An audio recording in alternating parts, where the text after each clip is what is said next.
Me transfirieron accidentalmente $22M a mi cuenta bancaria. Llamé al banco para devolver el dinero. Pero cuando dije mi nombre, se quedaron en silencio al otro lado y dijeron, señora. Esto no es un error. Buenos días, queridos oyentes. Soy Diana de nuevo. Me alegra que estén aquí conmigo. Por favor, suscríbanse a mi canal y denle me gusta a este vídeo. Y también déjenme saber en los comentarios desde qué ciudad están escuchando. De esa manera, podré ver cuán lejos ha viajado mi historia. Mi nombre es Claire Madixi, y durante la mayor parte de mi vida adulta, creí que si trabajabas duro, decías la verdad y mantenías un perfil bajo, el mundo te trataría con justicia a cambio. No tenía motivos para pensar lo contrario. Tenía 43 años. Era una oficial de cumplimiento de nivel medio en una firma de seguros regional en Charlotte, Carolina del Norte. Poseía una modesta casa de 3 habitaciones en Pembroke Lane.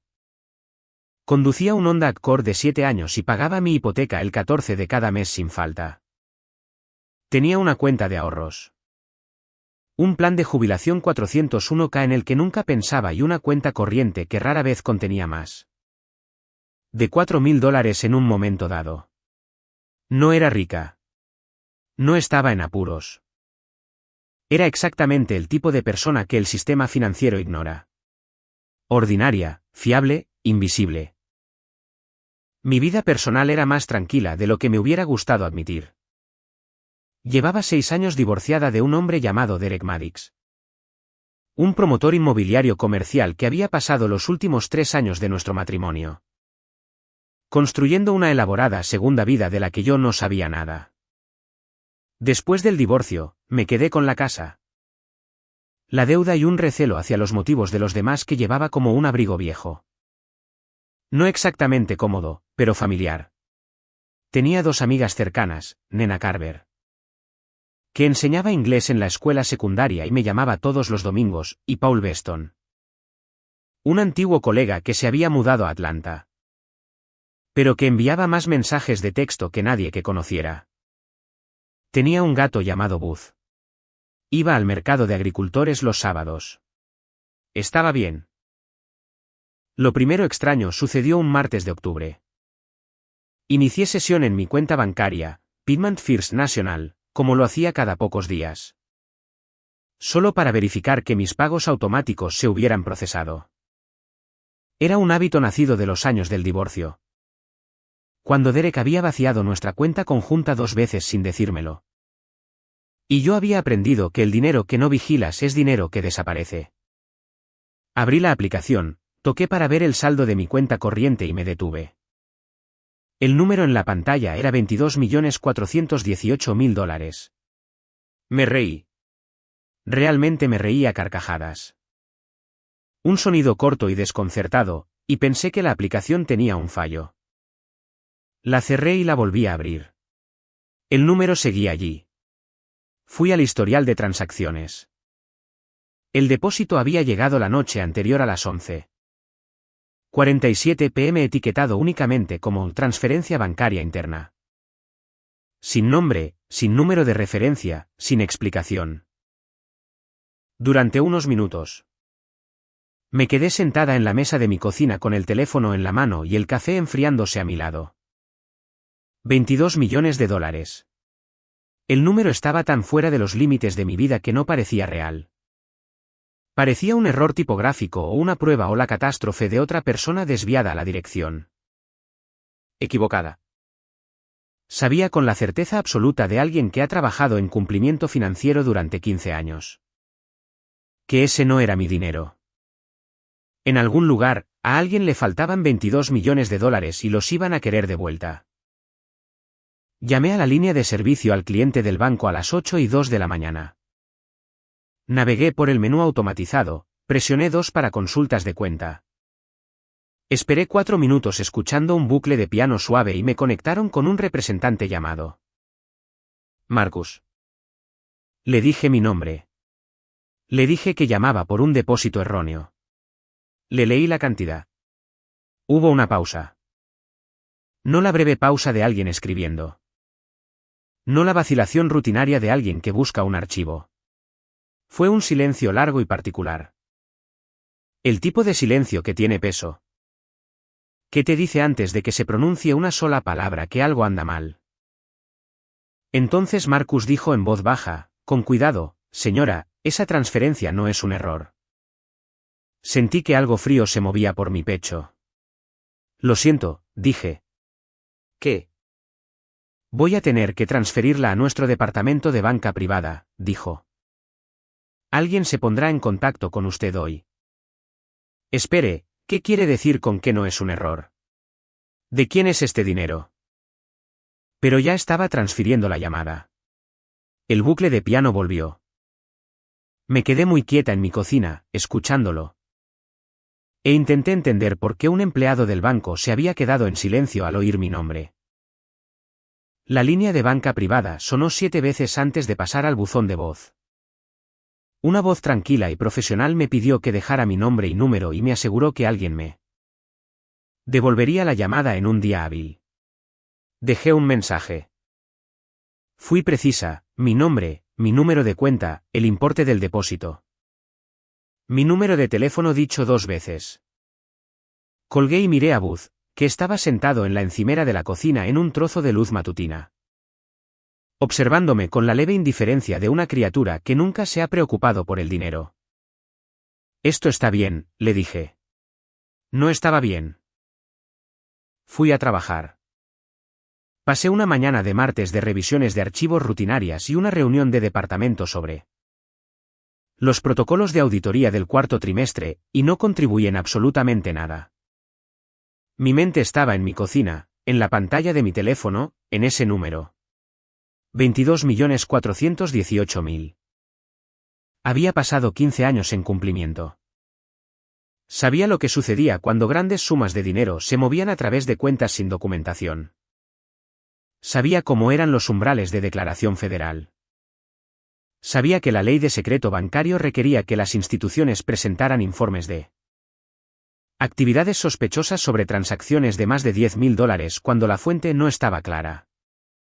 Y que una transferencia de 22 millones sin origen visible ni remitente con nombre era exactamente el tipo de cosa que no pasaba desapercibida. Lo que no sabía, y lo que seguía arañando el fondo de mi mente todo el día, era por qué Marcus se había quedado en silencio al oír mi nombre. Para cuando conduje a casa esa noche, había comenzado a construir un inventario mental de todas las explicaciones posibles. Un error contable en otra institución, una prueba de la detección de fraude interna del banco.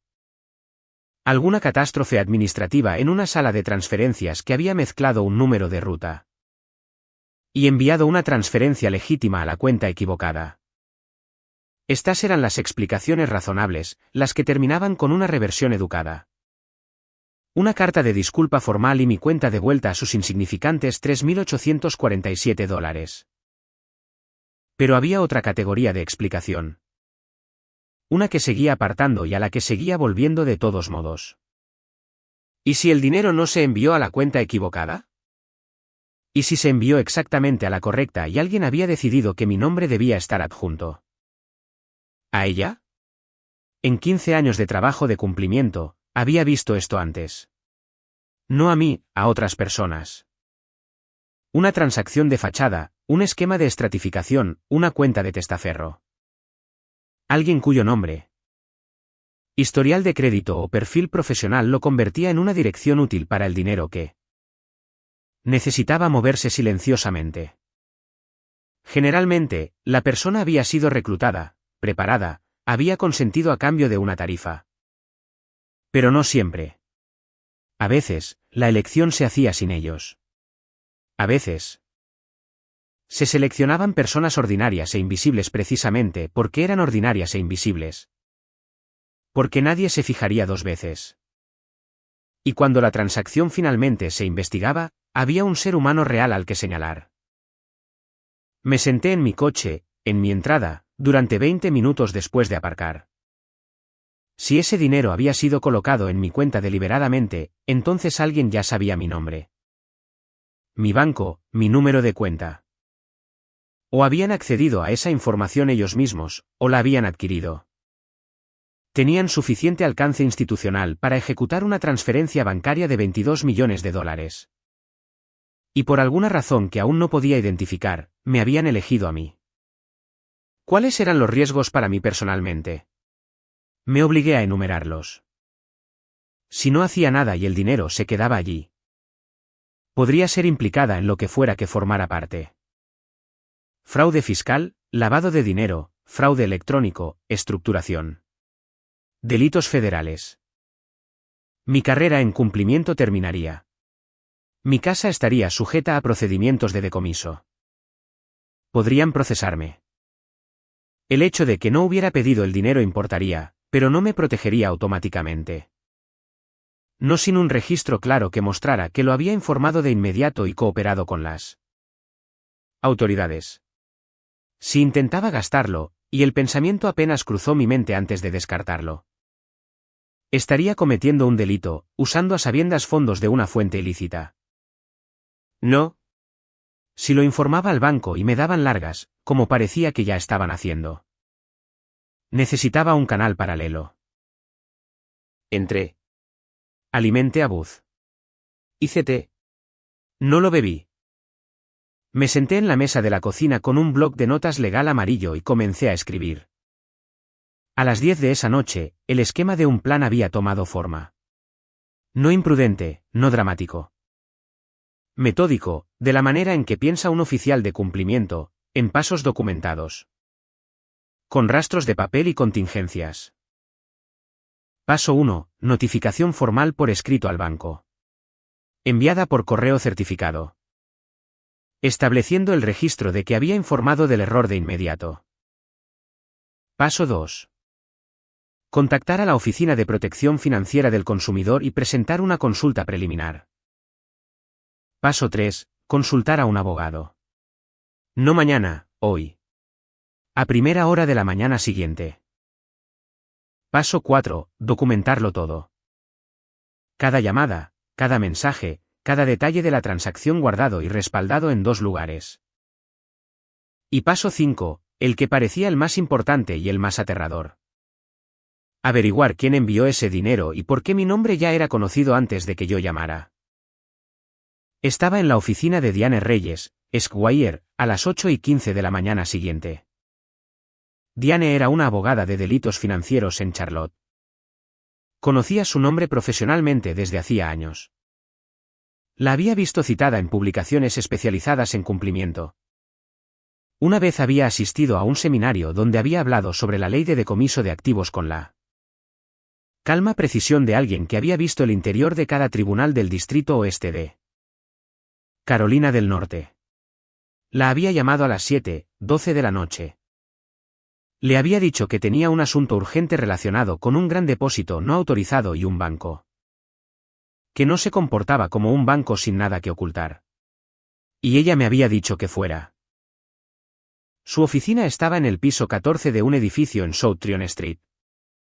Con vistas a la ciudad y una mesa de conferencias más larga que mi cocina. Me senté frente a ella con mi bloc de notas. Mis capturas de pantalla y mi recibo de correo certificado. Había enviado la carta a Pittman First National la noche anterior en la oficina de correos de Park Road, con acuse de recibo. Y le expliqué todo. Diane escuchó sin interrumpir. Cuando terminé, se quedó en silencio por un momento, con el bolígrafo apoyado en su bloc de notas. ¿Usted trabaja en cumplimiento? No fue una pregunta. 15 años. Entonces ya sabe que esto no es una transferencia mal dirigida normal. Lo sé, dije. El silencio del representante del banco cuando dio su nombre, dijo ella. Esa es la parte que más me preocupa. Se inclinó hacia adelante. Eso sugiere que su nombre estaba marcado. No marcado por fraude. Marcado para enrutamiento. ¿Cómo si? Alguien en esa institución, o con acceso a los sistemas de esa institución, esperara que su nombre apareciera en conexión con esta transferencia.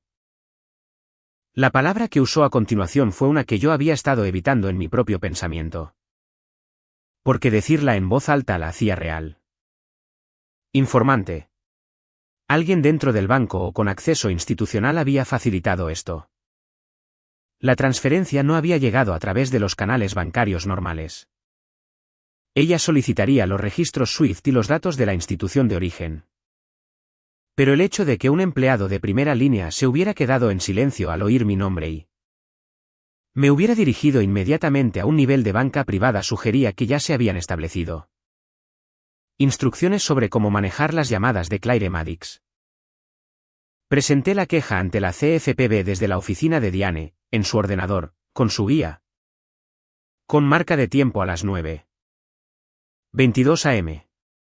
Ella redactó una carta legal formal a Piedmont First National exigiendo la divulgación del origen de la transferencia bajo la sección 5318 del título 31 del Código de los Estados Unidos en un plazo de 10 días hábiles, o lo escalaría directamente a FinCEN. Salí de su oficina con una carpeta, un acuerdo de retención y el primer marco estructural sólido de una defensa. La confirmación de entrega del correo certificado llegó a mi teléfono a las 11:47 am. El banco había recibido mi carta. A las 2:15 de la tarde, recibí una llamada de un número que no reconocí. Dejé que fuera al buzón de voz. El mensaje era de un hombre que se identificó como Richard Ale, vicepresidente senior de servicios para clientes privados en Piedmont First National. Su voz era suave y sin prisas. La voz de alguien acostumbrado a manejar conversaciones incómodas haciéndolas sonar cómodas. Dijo que entendía que tenía preocupaciones sobre una actividad reciente en mi cuenta y que le gustaría mucho programar una reunión conmigo en persona para aclarar la situación. No usó la palabra error. No se ofreció a revertir la transferencia. Dijo que esperaba tener noticias mías y dejó un número directo. Le reenvié el buzón de voz a Diane de inmediato. No lo llames, respondió por mensaje de texto 14 segundos después. No te reúnas con nadie de ese banco sin que yo esté presente. Esa noche, me senté en mi ordenador e hice lo que quizás debería haber hecho en el momento en que vi el depósito. Busqué el nombre de mi exmarido. La empresa de bienes raíces comerciales de Derek Maddix, Maddix Capital Group, había sido objeto de una investigación civil federal 2 años antes. Había visto una breve mención en un artículo del Charlotte Business Journal y no había investigado. Más porque había hecho un esfuerzo considerable por construir una vida en la que Derek Maddix no existía. Pero ahora busqué, completa, cuidadosa y sistemáticamente. La investigación se había cerrado sin cargos. Pero la razón por la que se había abierto estaba documentada en los archivos judiciales que encontré. A través de Pacer. Maddix Capital Group había estado implicado en una serie de transacciones que involucraban a una firma de capital privado llamada John Meridian LLC. Grandes sumas, enrutamiento inusual. Y John Meridian LLC. Encontré esto en una consulta de la SEC de hace 3 años archivada en una base de datos Gov. Tenía un agente registrado listado en sus documentos de formación originales. Su nombre era Sandra Reeves Maddix, la hermana de Derek. Nunca había conocido a Sandra Maddix. Derek había hablado de ella rara vez y siempre brevemente. Vive en Atlanta, había dicho. Trabaja en finanzas. No somos cercanos. No tenía una cara para ella, ni un número de teléfono, ni una imagen. Y sin embargo, su nombre estaba en un documento corporativo conectado a una firma conectada al hombre que me había engañado sistemáticamente durante 3 años de matrimonio. Me recosté en mi silla y sentí la particular claridad gélida de alguien que acaba de comprenderla. Forma de la situación en la que se encuentra. Esto no era aleatorio. Me habían elegido, y las personas que me habían elegido no eran extraños. Diane presentó la remisión formal a FinCEN un jueves por la mañana y envió una notificación simultánea a la oficina del fiscal de los Estados Unidos para el Distrito Oeste de Carolina del Norte de que su cliente había recibido una transferencia inexplicada de $22.418.000 y que Piedmont First National no había respondido sustancialmente a 2 solicitudes de documentación de origen. Dentro del plazo legal. Yo no estuve presente para la presentación. Diane me había dicho que fuera a trabajar, que me comportara con normalidad. Que no cambiara nada de mi rutina. Lo más peligroso que puedes hacer ahora mismo, había dicho, es parecer que te estás escondiendo. Así que conduje al trabajo. Revisé archivos de cumplimiento. Almorcé en mi escritorio. Llamé a Nena en mi hora de almuerzo y le conté. En los términos vagos que había acordado con Diane usar con todos fuera del proceso legal. Que estaba lidiando con un asunto financiero más complicado de lo esperado. Nena dijo que eso sonaba ominoso y se ofreció a traer vino. Dije que tal vez la próxima semana. Colgué y observé el aparcamiento fuera de mi ventana e intenté sentirme como una persona con una rutina. El primer contacto llegó 4 días después. Estaba en mi coche en el garaje de estacionamiento debajo de mi edificio de oficinas cuando sonó mi teléfono. El número era un código de área 404. ¿Atlanta? Respondí. Claire. La voz era de una mujer, controlada, cálida de una manera que había sido practicada. Creo que es hora de que hablemos. Supe quién era antes de que dijera su nombre. Sandra Maddox. Me dijo que había estado intentando contactarme a través del banco. Como si Piedmont First National fuera un conocido mutuo. Y que lamentaba que las cosas se hubieran complicado. Y que había habido una falta de comunicación sobre la transferencia. Una que podría resolverse simple y silenciosamente si pudiéramos tener una conversación. Su tono sugería que yo estaba siendo irracional por una pequeña confusión administrativa. Su tono fue la parte más aterradora. Cualquier conversación que tengamos debería pasar por mi abogada, dije. Su nombre es Diane Reyes. Haré que le envíen su información de contacto al número que desee. Una breve pausa. Claire, los abogados complican las cosas. Esto no tiene por qué ser complicado.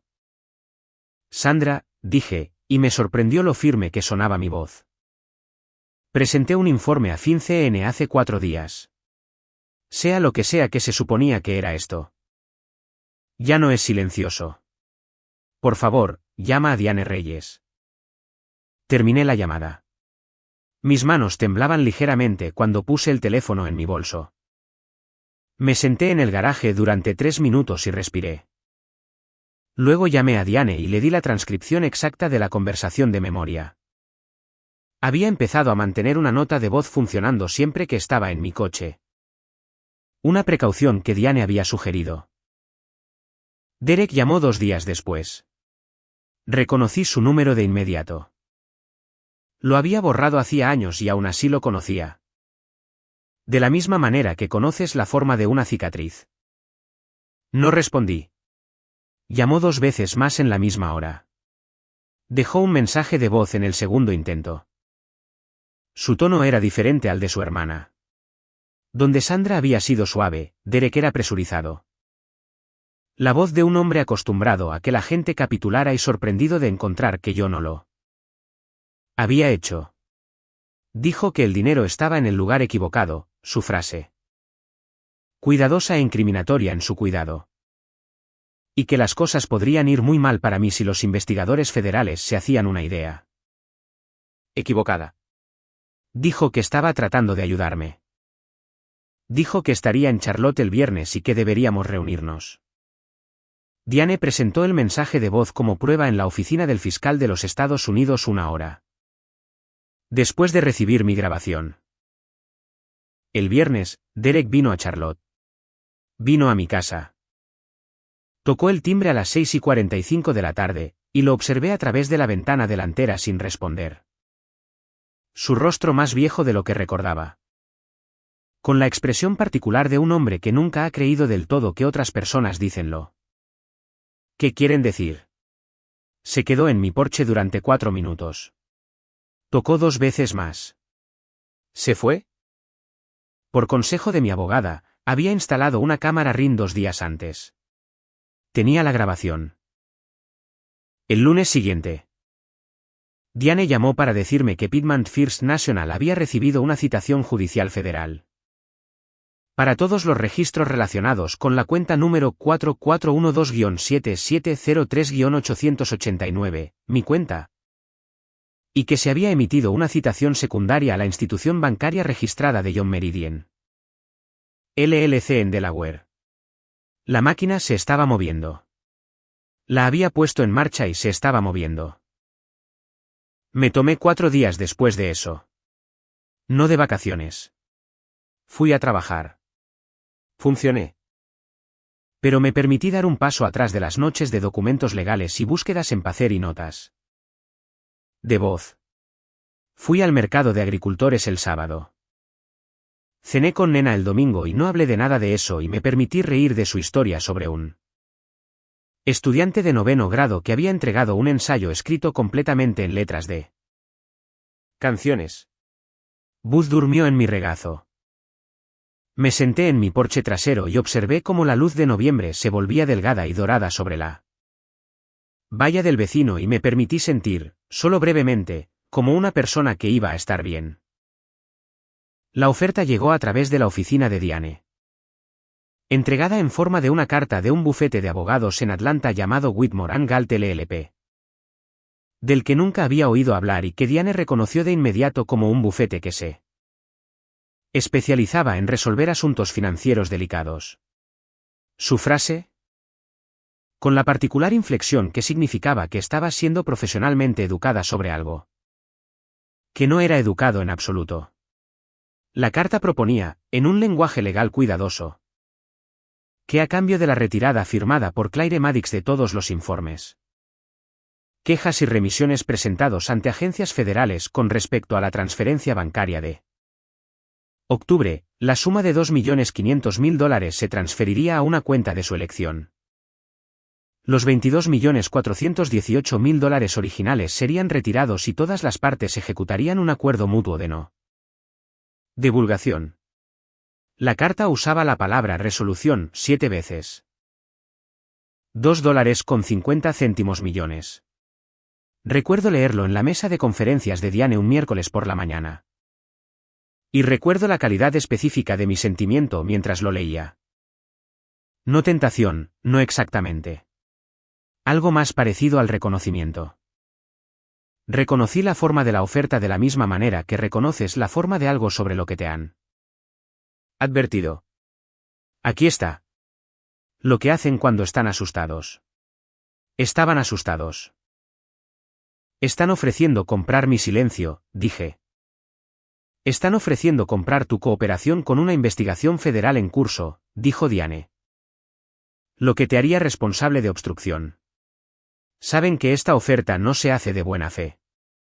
Se hace para ver si eres el tipo de persona que se puede comprar. Y si lo eres. Ahora tienen un documento que prueba que aceptaste un pago para retirar la cooperación con las autoridades federales. Miré la carta un momento más, luego la puse boca abajo sobre la mesa. Archívala con el fiscal de los Estados Unidos, dije. Diane sonrió. Fue pequeña y precisa. Ya he redactado la carta de presentación. Después de eso, hubo un periodo de calma. Sandra Maddox dejó de llamar. El número de Derek no apareció en mi teléfono. El abogado de Whitmore & Galt no envió más correspondencia. Era la quietud de quienes se están reagrupando. Y yo había estado en cumplimiento el tiempo suficiente para saber que la quietud de ese tipo no era paz. Era observación. Estaban observando para ver si yo flaqueaba. No flaqueé, pero no estaba hecha de piedra, y lo sabía. Fue entonces cuando llamé a Paul Beston en Atlanta. Paul y yo habíamos trabajado juntos durante 4 años en la firma de seguros antes de que él aceptara un puesto en una consultora de gestión de riesgos en Atlanta. Tenía 51 años, era metódico y tenía el don de escuchar sin tratar de arreglar las cosas. Una cualidad más rara de lo que la gente reconoce. Lo llamé un jueves por la noche desde mi porche trasero, envuelta en un abrigo contra el frío de noviembre, y le conté todo. No el vago asunto financiero que le había contado a Nena. Todo. El depósito, el banco, Sandra, Derek, las citaciones, la oferta. Se quedó en silencio durante mucho tiempo cuando terminé. Luego dijo, Claire, ¿estás guardando copias físicas de todo? Era una pregunta tan típica de Paul. ¿No tienes miedo, o qué puedo hacer? Si no, tu documentación está segura. Sí, dije. Diane tiene los originales y yo tengo copias en una caja de seguridad en otro banco. Bien. Una pausa. Sabes que vas a ganar esto, ¿verdad? No lo sabía. Lo esperaba, pero no me había permitido decirlo ni oírlo. Y la simple declaración de ello de alguien que me conocía y lo decía en serio. Alcanzó algo que había estado guardando cuidadosamente bajo llave. No lo sé, dije. Yo sí, dijo. Te he visto trabajar durante 4 años. Eres la persona más cuidadosa y minuciosa que he conocido. Y. Lo que sea que construyeron. Lo construyeron asumiendo que serías complaciente o invisible. Se equivocaron contigo. Nena vino el viernes con 2 botellas de Sauvignon Blanc y una cacerola de pollo y arroz que puso en mi horno sin preguntar. Nos sentamos en la mesa de mi cocina hasta la medianoche. No resolvimos nada. Pero cuando se fue, me sentí menos como una mujer sitiada y más como una mujer con gente. Lo que resultó ser su propio tipo de armadura. Derek llamó un lunes, no desde su número habitual, sino desde un código de área de Charlotte que no reconocí. Inteligente, pensé, o tal vez solo calculado. Respondí porque no sabía que era él, y cuando oí su voz, el leve shock, familiar y equivocado al mismo tiempo, se asentó rápidamente en algo más duro. No llamo para discutir, dijo de inmediato. Solo quiero hablar. Estaba de pie en mi cocina. Presioné grabar en mi aplicación de notas de voz con un pulgar, en silencio, como había practicado. Entonces habla, dije. Vino a Charlotte 2 días después. Trajo a Sandra. Yo había aceptado la reunión en contra de mi primer instinto y con la renuente aprobación de Diane. Porque Diane creía que produciría pruebas útiles y porque confiaba en mi propia capacidad para mantenerme firme. La reunión tuvo lugar en una sala de conferencias en la oficina de Diane. Con un asistente legal presente y con un claro entendimiento por mi parte de que todo lo que sé dijera podría y sería documentado. Llegaron juntos. Derek con un blazer oscuro. Sandra con un abrigo gris que probablemente costaba más que la cuota de mi coche. Se sentaron al otro lado de la mesa de conferencias y presentaron la versión de sí mismos diseñada para este momento. Razonables, arrepentidos, aquí para aclarar las cosas. Las manos de Sandra estaban cruzadas sobre la mesa. Derek habló primero. Lo sentía, dijo, que las cosas se hubieran intensificado. Deseaba que hubieran podido manejar esto como una familia. Y la palabra familia aterrizó con una intención particular. Una palabra dirigida a la frecuencia específica de alguien que una vez se había creído parte de la suya. Dijo que entendía mis preocupaciones. Dijo que estaba seguro de que podríamos encontrar una resolución que protegiera a todos y que lo que él y Sandra necesitaban era que el proceso se detuviera. Las citaciones, las remisiones a FinCEN, la atención federal. Antes de que las cosas fueran más lejos en una dirección que no se pudiera deshacer. Sandra habló a continuación. Fue más directa que Derek y, en cierto modo, más peligrosa por ello. Dijo que entendía que me habían puesto en una posición difícil. Un lenguaje que borraba limpiamente el hecho de que la posición había sido diseñada. Y que respetaba mi cautela. Luego intentó algo diferente. Cambió su tono hacia algo casi fraternal, casi confidencial. Como si las dos compartiéramos un entendimiento privado que Derek lo miró brevemente. Una mirada calculada, no podía apreciar del todo. Dijo que sabía lo que era ser subestimada por hombres que pensaban que entendían la situación mejor que ellas. Dijo que siempre había admirado a las personas que se protegían a sí mismas. Dijo que pensaba que yo era lo suficientemente inteligente como para reconocer una oferta genuina. Cuando se hacía una. Era, me di cuenta, la manipulación más sofisticada en la sala. No el burdo llamamiento familiar de Derek, sino el espejo de Sandra. Aquí. Déjame mostrarte a ti misma. Déjame sugerir que tú y yo somos el mismo tipo de mujer. Déjame hacer que aceptar esto se sienta como autorrespeto en lugar de rendición. Y luego dijo con cuidado que había investigado un poco sobre mi situación, mi saldo hipotecario. Dijo, mis gastos mensuales, las limitaciones del salario de un oficial de cumplimiento. Y que esperaba que entendiera lo que $22 millones podrían significar para una mujer en mis circunstancias. No estaba haciendo una oferta. Me estaba recordando mi pequeñez. Entiendo lo que intentan hacer, dije. Ninguno de los dos dijo nada. Quieren que sienta que estoy en desventaja. Que mi vida es demasiado pequeña para sobrevivir a esto, que lo práctico, lo sensato. Es dar un paso atrás, dejarlo pasar y llevarme algo por mis molestias. Miré a Sandra, luego a Derek. Construyeron esto sobre la suposición de que yo podía ser manejada. He tenido 6 años para entender lo que eres, Derek. Debería haberlo entendido más rápido. Pero lo entiendo ahora. La expresión de Derek cambió. La razonabilidad se desvaneció, no dramáticamente, sino limpiamente. De la manera en que una máscara cae cuando la persona que la lleva decide que ya no es útil. Claire, dijo, y su voz ya no era cálida. No estás tan protegida como crees. Esta reunión ha terminado, dijo el asistente legal de Diane, poniéndose de pie. Se fueron. Derek no miró hacia atrás.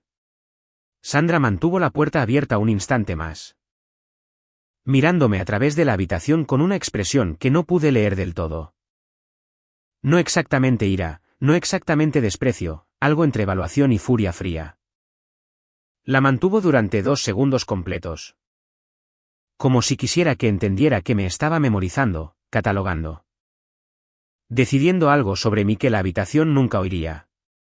Luego la puerta se cerró. Cuando las puertas del ascensor se cerraron, me quedé quieta por un momento. Mi corazón latía más fuerte de lo que quería.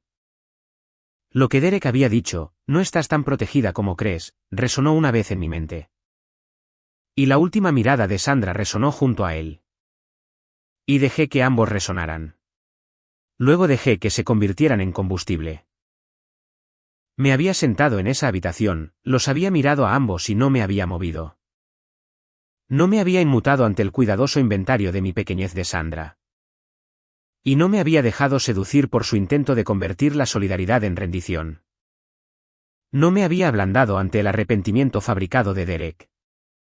El miedo que sentí en el camino a casa era real.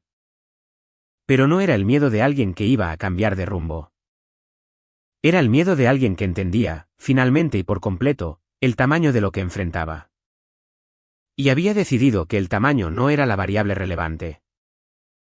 La reunión federal estaba programada para un martes de enero en la oficina de campo de Charlotte D. La unidad de delitos financieros del FBI en Woodlawn Road. No era un juicio. No era una lectura de cargos. Era lo que los investigadores llaman una entrevista estructurada.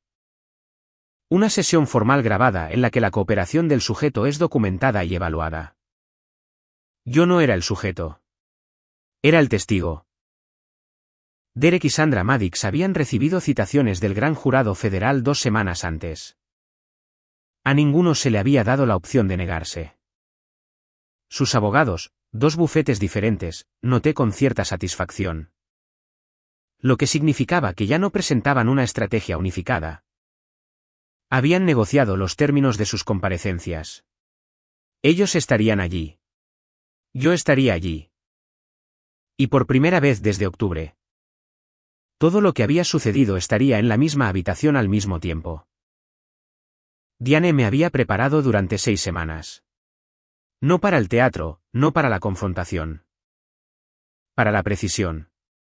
Dices la verdad en el orden exacto en que sucedió. Había dicho en nuestra sesión de preparación final. Usas los documentos. No especulas. No editorializas. El caso se arma solo. Tu trabajo es ser el testigo más creíble en la sala. Llevaba un blazer azul marino oscuro y zapatos planos y llevaba una carpeta que contenía una línea de tiempo que había construido documento por documento desde octubre hasta enero. Cada llamada, cada mensaje de voz, cada carta, cada archivo de placer. La grabación de la cámara RIM de Derek de pie en mi porche durante 4 minutos, tocando 2 veces. Yéndose. Los recibos de correo certificado, las notas de voz. La oferta de Whitmore & Galt con sus 7 cuidadosos usos de la palabra resolución. El archivo de placer que conectaba a John Meridian LLC con Sandra Maddox. La consulta de la SEC. Todo ello indexado, fechado, organizado secuencialmente. Lo había estado construyendo durante 3 meses. No era dramático. Era arquitectura. La noche anterior. Me había sentado en la mesa de mi cocina durante 1 hora y había revisado la carpeta por última vez. No para memorizarla, sino para habitarla. Cada documento era un momento que había vivido. El recibo de correo certificado era la mañana en que había estado en el mostrador de la oficina de correos en la oscuridad de principios de noviembre. Antes del trabajo, antes de que nadie más estuviera despierto. Y había decidido que cada acción que tomara dejaría una marca que no podría borrarse. La nota de voz del amenazante mensaje de Derek era la noche en que me había sentado en mi coche en mi propia entrada, incapaz de entrar porque mis manos temblaban. La carta de Whitmore & Galt era el miércoles por la mañana en que había leído la palabra resolución 7 veces y había sentido por primera vez no miedo, sino certeza. Conocía la historia dentro de la carpeta porque la había vivido, y la había vivido cuidadosamente. Y nadie en ese edificio federal iba a contarme una versión de ella que no reconociera. Derek llegó con su abogado a las 9:08 de la mañana. No me miró en el pasillo. Sandra llegó por separado a las 9:14, su abogado caminando muy cerca de ella. La postura de alguien que espera que el suelo se mueva. Me senté con Diane en una sala de espera y los observé y me sentí muy tranquila. De la manera en que te sientes tranquila cuando has hecho todo lo que podías hacer y el resultado está ahora en manos de un proceso más grande que cualquier individuo en la sala. La sesión comenzó a las 9:30. La investigadora principal era una mujer llamada agente especial Carrara Simmons, de unos 40 años. Sin prisas. Con la autoridad tranquila de alguien que ha escuchado todas las versiones de todas las historias y solo está interesada en la que coincide con los documentos. Di mi versión primero, en secuencia. Con mi carpeta abierta frente a mí y cada prueba ofrecida a medida que la alcanzaba. Cronológicamente. Simmons hizo 12 preguntas. Respondió 11 con documentos y una de memoria. La sesión duró 40 minutos. Luego trajeron a Derek y Sandra juntos, a petición de sus abogados, para abordar los registros financieros que Simmons había citado tanto de Pittman First National como de la institución de Delaware que tenía las cuentas de John Meridian. No estuve en la sala para esa sesión. Me senté con Diane en el pasillo y bebimos un café horrible de una máquina y no escuché nada porque no había nada que escuchar a través de las puertas federales cerradas. El pasillo era beige y fluorescente y olía débilmente a papel de copia y café quemado. Y pensé en cómo las habitaciones más trascendentales de una vida a menudo parecen las más indistinguibles de cualquier otra habitación. Nada en ese pasillo se anunciaba. Nada sugería que al otro lado de una puerta estándar. La historia de los últimos 3 meses estaba llegando a su resolución. Pero supe después, por Simmons en el breve informe que realizó con Diane y conmigo antes de que nos fuéramos, lo que había sucedido.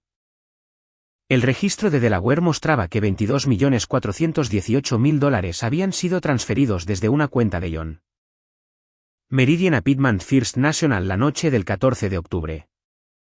El destinatario previsto, según la correspondencia interna de John. Correspondencia citada de su servidor de correo electrónico, no era Claire Maddix.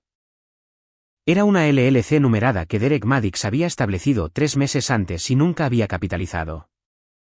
El número de ruta registrado para esa LLC en Piedmont First National estaba a un dígito de mi número de cuenta. Un dígito. El dinero había llegado a mi cuenta por un error administrativo. Uno real, después de todo. Pero no del tipo que exoneraba a nadie. Porque la correspondencia por correo electrónico también mostraba que Sandra Maddix había descubierto el error en cuestión de horas y había tomado la decisión de no corregirlo. No llamar al banco, no iniciar una retirada. Sino esperar y ver. Usar mi nombre, mi cuenta. Mi experiencia en cumplimiento como un posible amortiguador. Si llegaban los investigadores. Habría una persona real adjunta a una cuenta real con un historial profesional real. Una dirección de paja. Cuando a Sandra y Derek se les mostró esta correspondencia en la sala de entrevistas, sus versiones divergieron. Derek dijo que Sandra había tomado la decisión sola. Sandra dijo que la LLC había sido idea de Derek y que el error había sido de su firma. Cada uno culpó al otro con la precisión de dos personas que habían ensayado juntas y luego, bajo presión, abandonaron el ensayo. Simmons había notado esta divergencia y presionó a cada uno por separado sobre la línea de tiempo. Cuando se enteró cada uno por primera vez de la transferencia mal dirigida, las respuestas eran incompatibles por 4 días. Uno de ellos estaba mintiendo sobre la secuencia. Posiblemente ambos. Les hizo a cada uno 3 preguntas de seguimiento. Sus respuestas no coincidieron en ninguna de ellas. Cuando Diane y yo caminamos hacia el ascensor a las 12:05 de la tarde. Llevaba mi carpeta bajo el brazo y sentí algo que no había sentido desde octubre. La sensación limpia y sin complicaciones de una persona que ha dicho la verdad y la ha visto sostenerse. El proceso federal se movió como se mueven los procesos federales, no rápidamente. Pero con el tipo de peso que no invierte la dirección una vez que ha comenzado. Las acusaciones formales del gran jurado llegaron a finales de marzo. 4 meses después de la entrevista de enero, 6 meses después del depósito. Derek Maddix fue acusado de 3 cargos: fraude electrónico, conspiración para cometer lavado de dinero y obstrucción a la justicia por el mensaje de voz que había dejado amenazando con un malentendido federal adverso.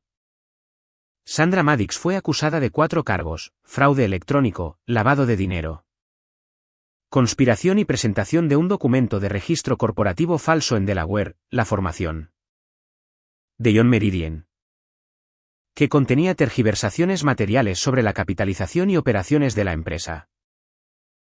Richard Ale, vicepresidente senior de servicios para clientes privados en Piedmont First National, fue acusado por separado de 2 cargos de conspiración y un cargo de cómplice después del hecho.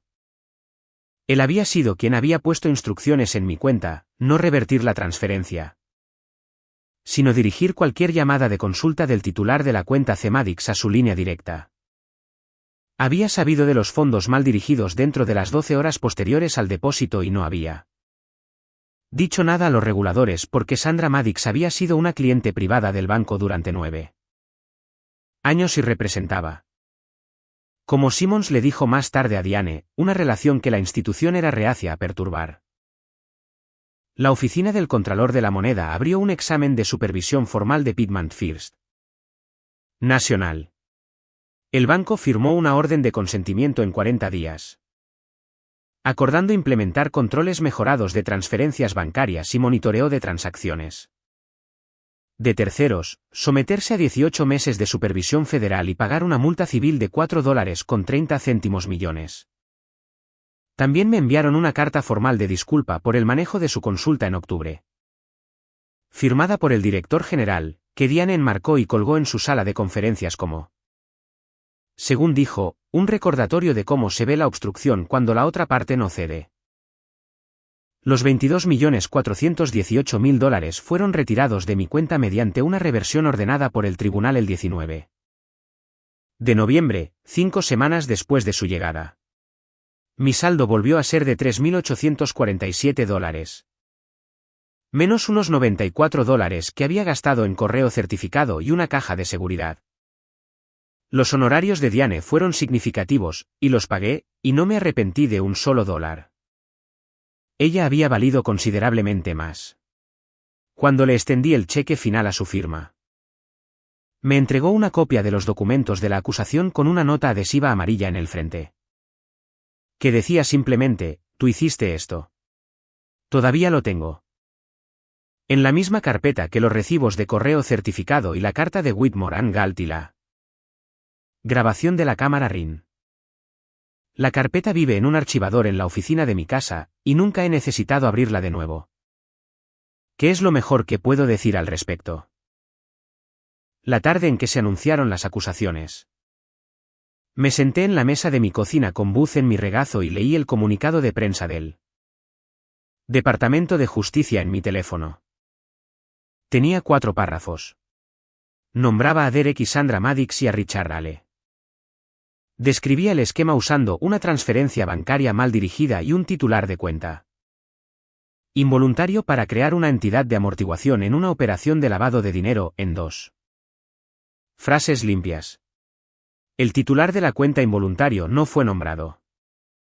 Yo era una residente de Charlotte cuya cuenta recibió la transferencia y que la informó rápidamente ¿a las autoridades?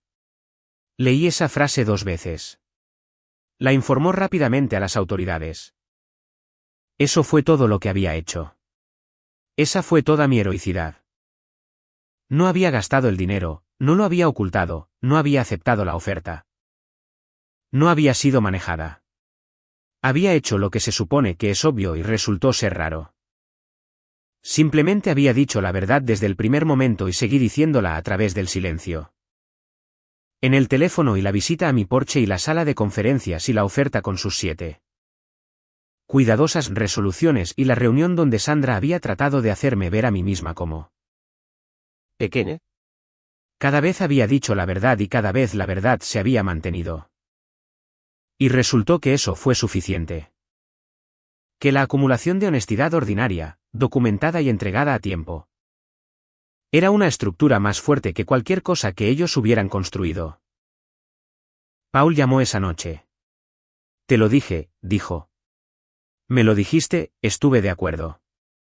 ¿Cómo te sientes? Lo pensé por un momento. Booth se movió en mi regazo, reacomodándose con la comodidad propietaria de una criatura que nunca ha dudado de su lugar en una habitación. Como yo misma, dije. Como exactamente yo misma. Nena vino el sábado con champán. Champán de verdad, no vino espumoso. Y una bolsa de supermercado con los ingredientes para la pasta carbonara que sabía que me encantaba. Y que nunca me hacía. La cocinamos juntas en mi cocina y comimos en la mesa junto a la ventana. Y la luz de invierno entraba por el cristal en un ángulo bajo y se extendía sobre la mesa. Y Booth se sentó en la silla entre nosotras, fingiendo que no le interesaba la pasta. Y pensé, esto es lo que proteges cuando te proteges a ti misma. No el dinero. Nunca había querido el dinero. ¿Esto? La mesa, la luz, la amiga, el gato, la velada ordinaria recuperada. La fecha del juicio de Derek se fijó para septiembre. El abogado de Sandra presentó 3 mociones para separar su caso. Todas denegadas. Richard Hale llegó a un acuerdo de culpabilidad en mayo, aceptando testificar contra ambos Maddox a cambio de una sentencia reducida. Su cooperación fue, dijo Diane, minuciosa y desafortunada para ellos. Fui a trabajar. Revisé archivos de cumplimiento. Almorcé en mi escritorio. Llamé a Nena todos los domingos. Conduje mi Honda Accord de 7 años. No era la misma persona que había sido en octubre. Nadie sobrevive a ese tipo de cosas sin cambios. Pero era más yo misma de lo que había sido, no menos. La persona que se había sentado en la sala de conferencias de Diane Reyes y había mirado a Derek Maddix y había dicho, lo entiendo ahora. Esa no era una versión de mí que pretendiera perder. Derek Maddix fue condenado por los 3 cargos en septiembre y sentenciado a 7 años en una prisión federal. Su firma de bienes raíces comerciales, Maddix Capital Group, ya se había derrumbado. La combinación del escrutinio federal, la retirada de 2 importantes inversores que habían estado discretamente conectados a John Meridian, y una demanda civil presentada por un socio comercial que afirmaba que Derek había tergiversado un acuerdo inmobiliario en 2021. Había reducido la empresa a una cáscara que se disolvió formalmente en julio. El edificio que había poseído en South Boulevard en Charlotte se vendió con pérdidas en una liquidación supervisada por el tribunal.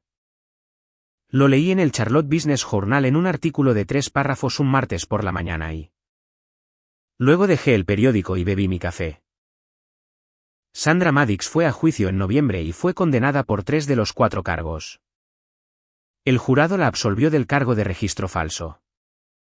Una victoria técnica menor que su abogado claramente había buscado y que no supuso ninguna diferencia práctica en su sentencia. Recibió 5 años. El juez señaló en la sentencia que su decisión de permitir que los fondos mal dirigidos permanecieran en mi cuenta en lugar de corregir el error.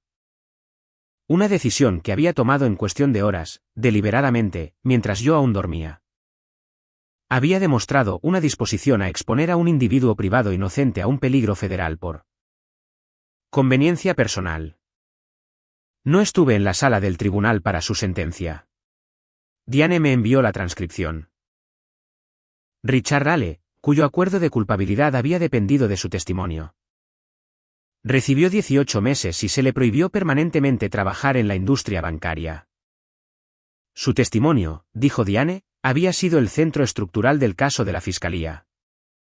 Su relato de las instrucciones de Sandra, documentado en mensajes de texto que había conservado en un teléfono personal, había sido lo que el jurado había encontrado más condenatorio.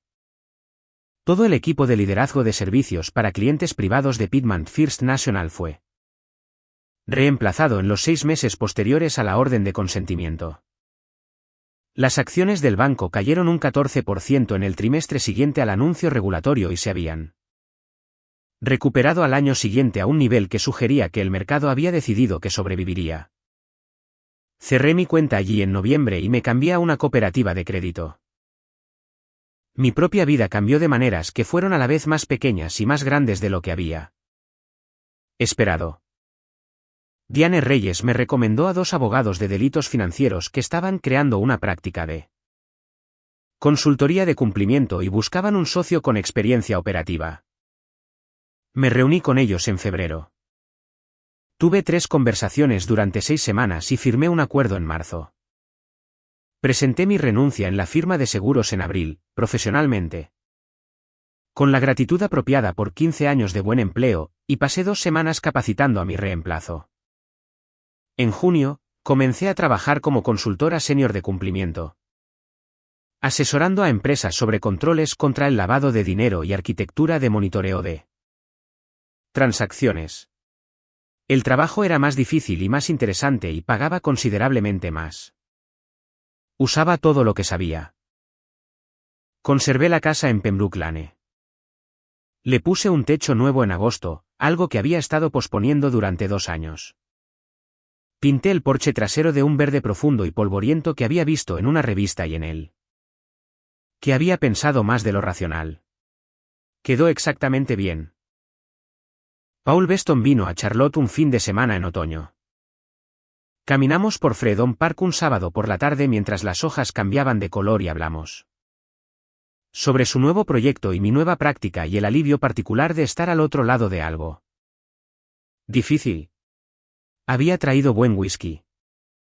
Lo bebimos en el porche trasero por la noche, el porche verde, mientras Booth patrullaba el jardín con su habitual gravedad burocrática. Y la ciudad emitía sus sonidos silenciosos más allá de la valla. ¿Piensas mucho en ello?, preguntó Paul. Menos de lo que pensaba, dije.